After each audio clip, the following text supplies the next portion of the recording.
What's up, everybody? Welcome back to the channel. Yeah, you know how it is. TEW episode, we are on the road to No Way Out on Saturday, week 4. This episode's going to be a bit experimental. We actually have a gauntlet match going for, most of the show. And the main event isn't really something to do with the main event scene. So, yeah, so this will be very experimental. We'll see if the show does well, because our past few Raws have been doing very, very good. Last episode was Forbidden Door, which was fun, but now we're here. Raw and SmackDown on the road to No Way Out, so let's get right into it.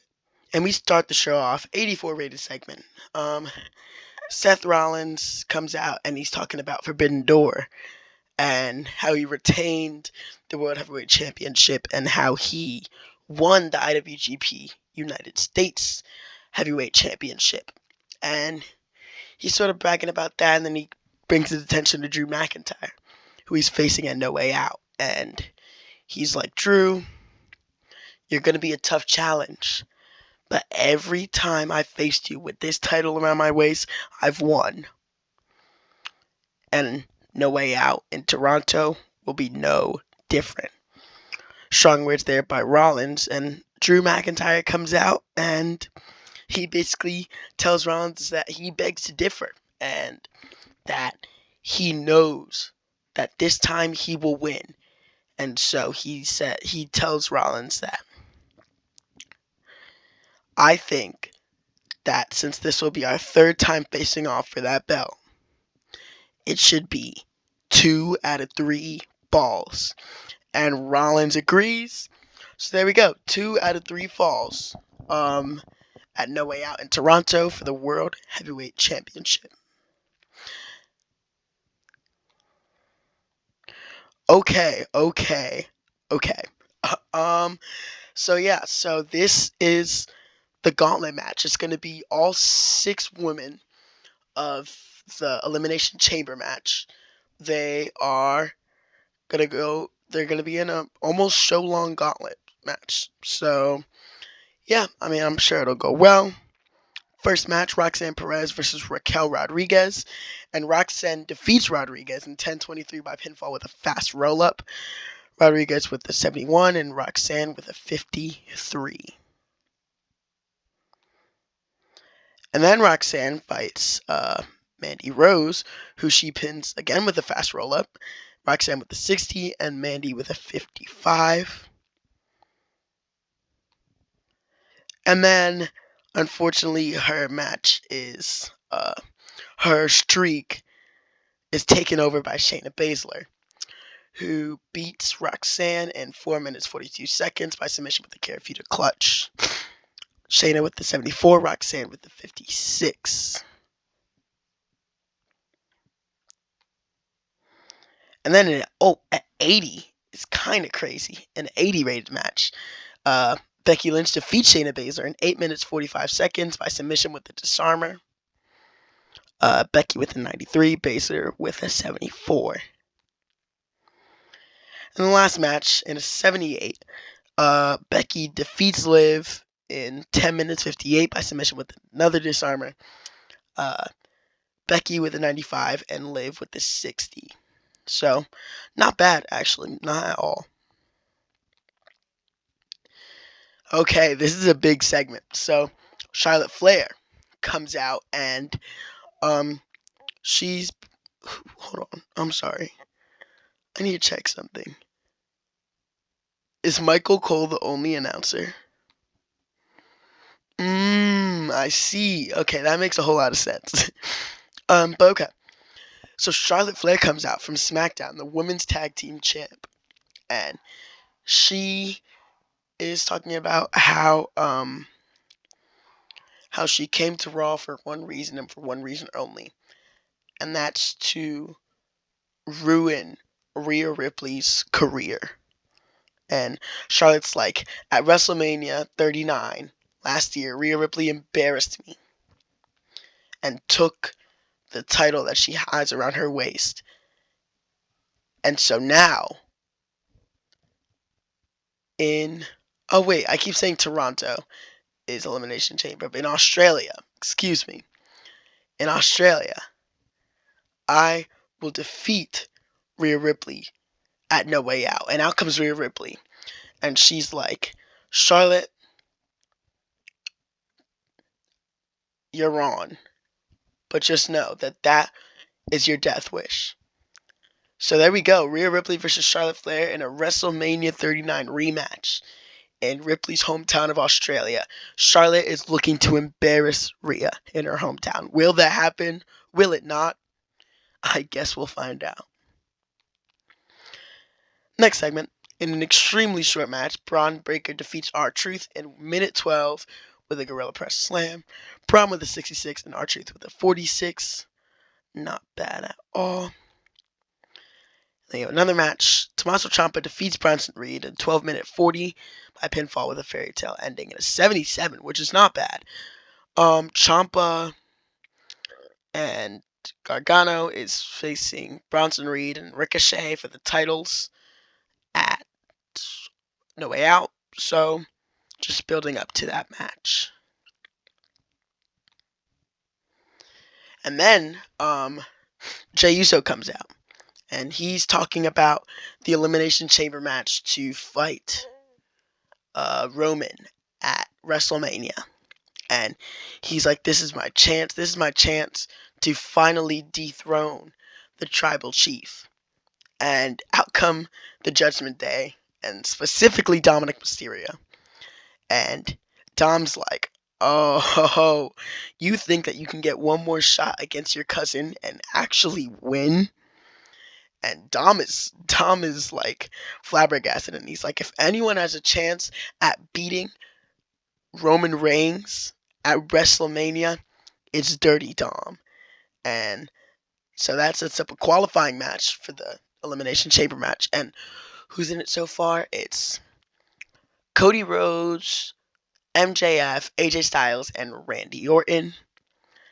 And the next person is Jey Uso. Of course it is. Jey with an 83 and Dom with a 70. Yeah, not bad. And then, okay, Finn Balor is backstage, and it's kind of like, it's almost like a demon Finn Balor promo. Of course, he's still in the Judgment Day, and he's still normal Finn Balor, but it's sort of like a demon Finn Balor promo.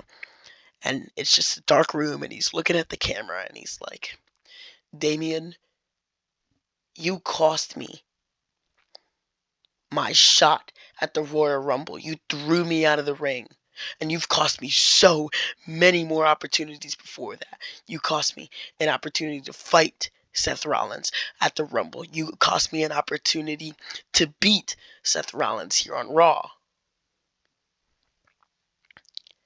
And I know you're bitter for what happened in the Judgment Day. And now you've left the Judgment Day. And you say that the day you fight me, it'll be my Judgment Day. But I'm here to tell you one thing. And that is when the Prince strikes, he don't miss. And I'm sure it's like a 90 rated segment in real life. Like, it's going to be pretty crazy. But yeah. And I'm pretty sure the next segment is the main event. It is a 75, which is not bad. In a superb match, Gunther defeats Ricochet in 20 minutes 42 by submission with a Gorgerer clutch. Never heard of that before. Gunther makes defense number 4 of the IC title. Gunther with the 90. What did bad? Inconsistency, poor color commentary. That's it. So, not bad at all. But, yeah. That's it. And then, Braun Strowman comes down, and he goes face to face with Gunther. And they will fight at No Way Out. The Clash of the Titans, if I do say so myself. But yeah, that's it for Raw. What we get? 77. It wasn't going to be as good as the Monday week 1 and Monday week 2 show, but still not bad. Yeah, so that's it for Raw, and we're gonna go straight into SmackDown. Okay, we're here for SmackDown, and this is gonna be an interesting episode. I mean, it's gonna be a normal episode of SmackDown, but the problem is, okay, so No Way Out, it's gonna be Roman Reigns versus The Rock at the main event. However, The Rock's contract states that he can't wrestle. So, if I can, I guess, release The Rock and then alter his contract within, what is that, like a month? That's not even a month. If I can do that, like in a few weeks, if I can do that before No Way Out, then that match is still happening. But if I can't, then the match is still happening, but just not at No Way Out. But, okay, so that's all I had to say before this started, so let's get right into the show. It's a pretty short one, so let's get right into it. Okay, we started off with the 81 rated segment, and MJF, AJ Styles, and Randy Orton come out, and they will be in the Elimination Chamber match to see who will fight Roman Reigns at WrestleMania. And they're all kind of just arguing, and AJ and Randy are like, why don't we all have a triple threat later tonight? And MJF is like, I'd much rather not. And so MJF's like, I'm going to take an off day, and I'm going to go home. So MJF just like leaves, and I guess he just goes home. And so AJ Styles versus Randy Orton, I guess, is our main event. Okay, in the 76 rated match, not bad. Great wrestling and decent reaction from the crowd. Andrade Cien Almas defeats Dragon Lee in 12 minutes 48 by pinfall with a La Sombra. Ooh, undisclosed arm injury. Why? Don't do that. Okay, hopefully that doesn't have him out for too long. So, yeah. Let's see. Okay, it doesn't say how long. Quick segment with LA Knight again. Still don't really have anything to do for him. Just wanted him to get on the show, and he's here. And 80 rated, so not bad.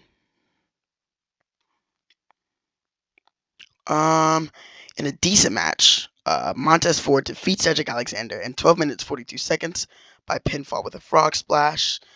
Montez with the 75 and Cedric Alexander with the 67. The plan was to do Montez versus Angelo at what's it called? At No Way Out, but honestly I'm probably just gonna do it next week on SmackDown because of the ratings they're both getting. Let's see if I can do that now. Okay, let me do that now.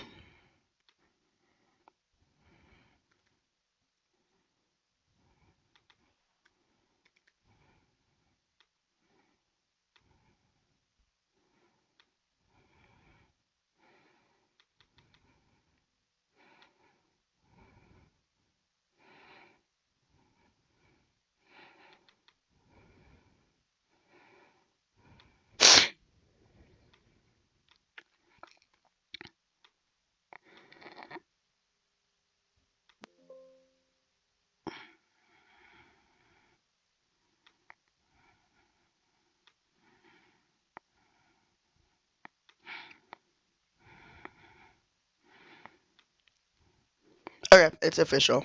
Montez versus Angelo Dawkins next week on SmackDown. So, next segment. Okay, another pretty basic segment. Logan Paul comes out, he returns to SmackDown, and he's with Austin Theory and Grayson Waller, and he's like, well, my buds have been having a hard time with Kevin Owens, Pete Dunne, and Tyler Bate, so I'm going to help him out. And then out come Owens, Dunne, and Bate, and they're just like, oh, why don't we have a match and a way out? 6-man tag. So there we go. This is to get Waller on the show because it's his hometown in Australia. No Way Out. So, yeah. So, Waller, Theory, and Paul against Owens, Dunne, and Bate. Okay, 80 rated match. Good. Okay, I really wanted this to do well, and it did. So that's really good. And about that, had great wrestling and a decent reaction from the crowd. Bailey defeats Dakota Kai in 17-21 with a belly-to-belly suplex. Bailey with an 89 Dakota with a 77. Great chemistry. That's good. That's good. Um, yeah. So there you see Bailey, Dakota, uh, in a 80-rated match, and after the match, Bailey cuts a fiery babyface promo on how he's gonna and how she was she's basically saying damage control was the best thing that happened to me in years, and then Io Sky, you took that away from me, and I'm gonna take everything away from you. I'm gonna take your queendom, I'm gonna take your championship, and I'm gonna take your pride when I fight you at No Way Out. So that's a match. I don't know if I already announced that, but Bailey versus Io Sky at No Way Out.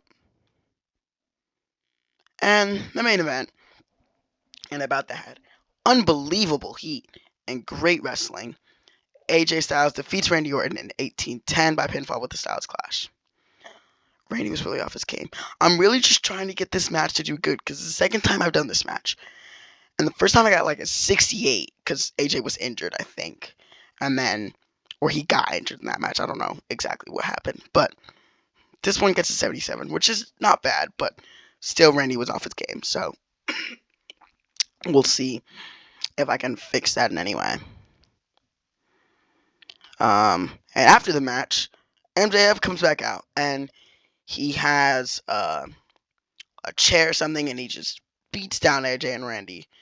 And yeah, so he lied about leaving earlier because he stayed the whole night and then came back just to beat AJ and Randy down with the chair. So yeah, pretty rough for them, but I'm sure we'll hear again from this next week. And in the actual main event, out comes The Rock, and he's basically just like, I'm calling out you, Roman Reigns, so come out right now. And the whole bloodline comes out. And The Rock is like, Paul, Jimmy, Solo, like, I respect you guys, but this is a face-to-face conversation and I need you guys to leave. And they do. And this is the big stare down, the big talk, whatever you want to call it. This is the moment where everyone's, okay, this is Roman Reigns versus The Rock. And this is, like, actually happening. And I don't have any specific things to touch on, but I'm sure The Rock will cut deep into Roman, and Roman will cut deep into Rock. So yeah, that's the end of the show. 84 only. I was hoping for 100 to be honest, but that's not even close. Solo Sikoa was lost, and Sikoa struggled badly because other people weren't following the script. I didn't even know that was the thing. Okay. And that's the end of the show. What did we get? 79. Not bad at all. So yeah, that's all. And then next time I'll see you will be the go home shows for No Way Out. So, peace.